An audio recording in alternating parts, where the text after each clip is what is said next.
Did we actually just see that? Did the Giants actually just come back from 4 runs down in the 9th inning to win a baseball game in 2026 with this lineup?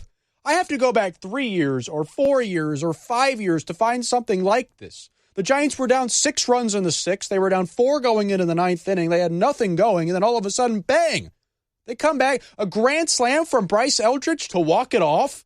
I haven't seen anything like this in years. You have to go back maybe to the 2021 season where they won 107 games to find something as dramatic as this in these circumstances. The Giants haven't done anything to inspire anybody for weeks, for months, maybe the whole season. And something like this comes along, it just makes you go, wow. The biggest story from Warriors draft night wasn't their decision at number 11 overall, but rather a very public and nationally televised argument between their general manager and the owner.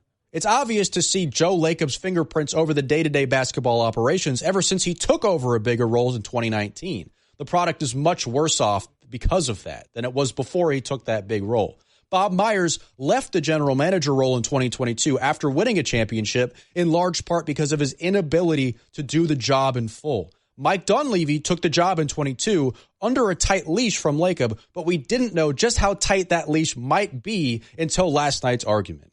The Giants wrapped up the first half of 2026 winning 3 out of 4 against the Rockies. They're sending 2 All-Stars in Luis Arraez and Logan Webb to Philadelphia, but going into the second half of the season, there's nothing much to look forward to but the trade deadline. They have so many obvious trade candidates that they need to get rid of in a very disappointing season. Look, they're not 14 games under 500 and 20 out of the division race on accident. This team hasn't been performing to expectation. Really, the offense is non-existent, and other than Logan Webb, who's going to the All-Star game, even though he's not put up the Logan-esque numbers we're used to, the pitching staff has not been up to standard whatsoever.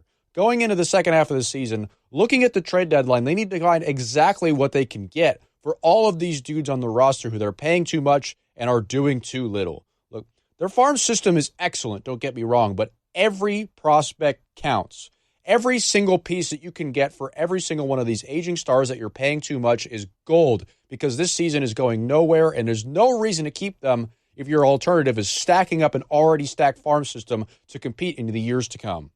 LeBron just announced he's not returning to the Lakers for 26-27, and while it could be awesome to see him team up with Steph and the Warriors for one season to go on an unction run for a championship, it's probably not the smartest idea to raise the average age of one of the oldest teams in the NBA. No matter what your most optimistic expectations were for this U.S. men's national team, they've already exceeded them in 2 games at the World Cup.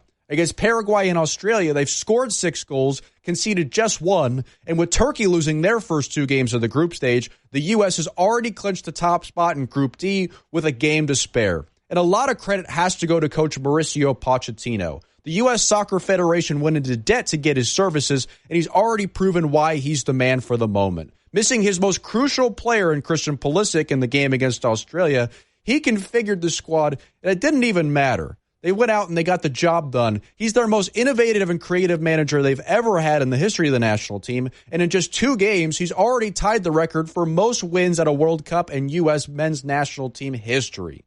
The fans were ready. The people watching at home were hyped up and excited as much as I can remember for men's soccer in the U.S. at the World Cup.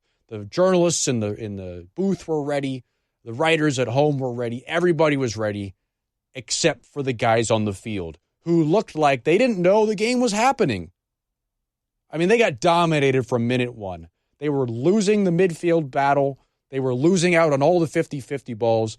They had no sense of urgency when danger came in their own box. And a couple of really horrid errors in the second half made the scoreline a lot more reflective of the effort that they gave on the field that night. 4-1?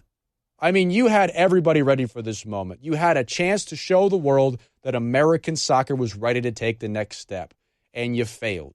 This was no doubt a disappointment in many eyes.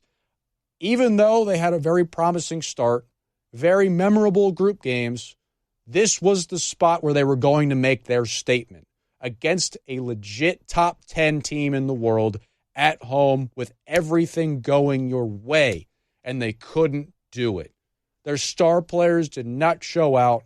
The rest of their squad could not pick up their slack, and they got dominated by a team that was better than them, both on the night and overall.